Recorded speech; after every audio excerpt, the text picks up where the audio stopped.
ከፍተኛ የደም ግፊት ካለባችሁ ከሀባብ የሚዘጋጅ ጁስን በመጠቀም ከፍተኛ የደም ግፊትን መቀነስ ትችላላችሁ። ከዛም ባለፈ ሀባብ ለሰውነታችን የሚሰጠው እጅግ በጣም በርካታ ጠቀሜታዎች አሉ። ዛሬ የሀባብ ጠቀሜታ ምንድነው? የሀባብ ጁስን እንዴት አድርገን አዘጋጅተን መጠቀም እንችላለን? ጠቀሜታዎቹስ ምንድናቸው? የሚሉትን እነግራችኋለሁ። አብራችሁኝ ቆዩ። ላይክና ሼር እያደረጋችሁም ይሄንን መረጃ በርካቶች ጋር እንዲደርስና እንዲማሩበት እንድታደርጉ በክብር እየጠየቁ ወደ ሀሳባችን እንግባ። ዛሬ የሀባብ ጥቅሞችን እነግራቸዋለሁ። በተለይ ሀባብ እንግዲህ በውስጡ ከፍተኛ ቫይታሚን ኤ፣ ቫይታሚን ሲ፣ አሚኖ አሲድ እናገኝበታለን። በተለይ እነዚህ ነገሮች ሰውነት ላይ የናይትሪክ ኦክሳይድ ምርት በከፍተኛ ሁኔታ እንዲጨምር ይረዳል። በተለይ ዛሬ ሀባብ ከደም ግፊት ጋር ያለውን ጠቀሜታ ነው የምነግራችሁ። ከፍተኛ የደም ግፊት ካለባችሁ በየጊዜው የደም ግፊታችሁ ከፍ ዝቅ እያለ የሚያስቸግራችሁ ሰዎች እንዴት አድርጋችሁ ሀባብን በመጠቀም የደም ግፊታችሁን ማስተካከል እንደምትችሉ እናያለን። እንደነገርኳችሁ አሁን እዚህ ሀባብ በሰውነታችን ውስጥ የናይትሪክ ኦክሳይድ ምርት እንዲጨምር ያደርጋል። ናይትሪክ ኦክሳይድ ደግሞ ከፍተኛ ጠቀሜታው ምንድነው?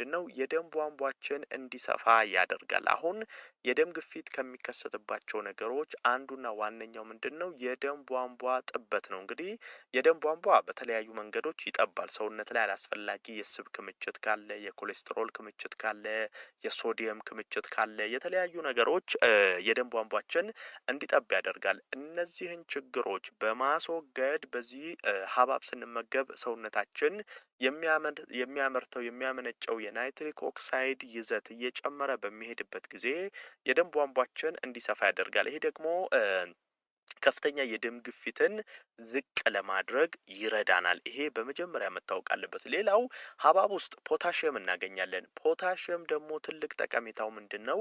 ሰውነታችን ላይ አላስፈላጊ የሶዲየም ክምችት ካለ ያህንን ለመቀነስ ይረዳናል። ከዚህ ቀደምም ነግሬያችኋለሁ።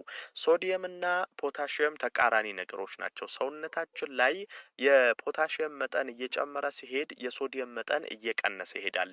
ሶዲየም ደግሞ እየጨመረ በሚሄድበት ጊዜ ፖታሽየም እየቀነሰ ይሄዳል። እንደሚታወቀው ሶዲየም ሰውነት ላይ በከፍተኛ ሁኔታ በሚጨምርበት ጊዜ የደም ግፊትን የማዛባት አቅሙ በጣም ከፍተኛ ነው።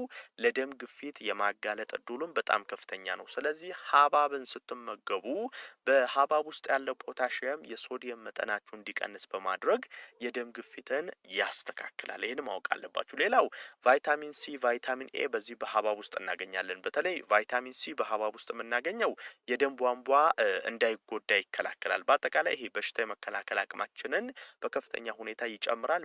በተለይ ደግሞ የደም ቧንቧዎቻችን በተለያዩ ነገሮች እንዳይጎዱ፣ እብጠት እንዳይፈጠር፣ የተለያየ ችግር እንዳይፈጠርበት የመከላከል ስራን ይሰራል። ቫይታሚን ኤ ደግሞ በሀባብ ውስጥ የምናገኘው አይን አካባቢ ያሉ የደም ስሮች ጤና እንዲጠበቅ ያደርጋል። ብዙ ጊዜ የደም ግፊታችን በሚጨምርበት ጊዜ ከሚጎዳቸው ነገሮች አንዱ አይናችን ነው። ከፍተኛ ግፊት ሰውነት ላይ ሲኖር አይናችን አካባቢ ያሉ የደም ስሮች ላይ ከፍተኛ ጫና ስለሚያሳድር የእይታ መጠናችን ላይ ችግር የማምጣት አቅም አለው። ስለዚህ ሀባብ ስትመገቡ ከሀባብ የምታገኙት የቫይታሚን ኤ ደግሞ እዚህ አይናችሁ አካባቢ ያሉ የደም ስሮች ጤናማ እንዲሆኑ በማድረግ የእይታ አቅማችሁ እንዲጨምር፣ የአይናችሁ ብርሃን በአጠቃላይ ጤናማ እንዲሆን የማድረግ አቅም አለው። ሌላው እንደሚታወቀው ሀባብ ውስጥ ከፍተኛ የውሃ ይዘት አለ። ይሄ በተለይ የሰውነት ፈሳሽን ያስተካክላል። ይሄ የፈሳሽ ድርቀት ሰውነት ላይ እንዳይከሰት በአጠቃላይ በተለይ ደግሞ ውሃ በውሏችሁ ውስጥ ተመጣጣኝ የሆነ ውሃ የማጠጡ ከሆነ ሰውነት ላይ ከፍተኛ የውሃ እጥረት እንዲከሰት ያደርጋል። እንደዚህ አይነት ጉዳዮች ደግሞ ሰውነታችሁ ላይ የሚያመጧቸው ከፍተኛ ጫናዎች አሉ። ይሄን ለመከላከል ሀባብ ስትወስዱ ሀባብ ከፍተኛ የውሃ ይዘት ስላለው ሰውነታችሁ የፈሳሽ እጥረት እንዳይገጥመው የመከላከል ስራን ይሰራል። በተለይ ይሄ ሞቃታማ አካባቢዎች ላይ የምትኖሩ ሰዎች በተለይ ደግሞ ያላችሁበት አካባቢ ሞቃታማ ከሆነ ሀባብ መመገብ እጅግ በጣም አስፈላጊ ነው። ሰውነታችሁ የፈሳሽ እጥረት እንዳይከሰትበት የመከላከል ስራን ይሰራል። ከዛ ባለፈ ከዚህ ከግፊቱ ወጣ ስንል ደግሞ የሀባብ በርካታ ጥቅሞች አሉ ለሰውነት የሚሰጠው። አንደኛው ከሆድ ድርቀት ጋር ተያይዞ በተለይ የሆድ ድርቀትን የመከላከል እንደዚሁም የማስወገድ አቅም አለው። የሆድ ድርቀት ያለባችሁ ሰዎች ሀብሀብ ብትወስዱ አንጀትን፣ ሆድ ዕቃን የማለስለስ ባህሪው በጣም ከፍተኛ ስለሆነ የሆድ ድርቀትን ይከላከላል፣ ያስወግዳል። ከዛም ባለፈ ለልብ ጤና እጅግ በጣም ጠቃሚ ነው። ምክንያቱም በውስጡ ማግኒዥየም እና ፖታሽየም እናገኛለን። እነዚህ በዚህ በሀብሀብ ውስጥ የምናገኛቸው ማግኒዥየም እና ፖታሽየም ለልብ ጤና በጣም አስፈላጊ ናቸው። የልባችሁ መስሎች ጤናማ እንዲሆኑ ደም በበቂ ሁኔታ ለሰውነት እንዲሰራጭ ከልብ ጤና ጋር ተያይዞ ትልቅ ስራን ይሰራሉ። ከነሱም ባለፈ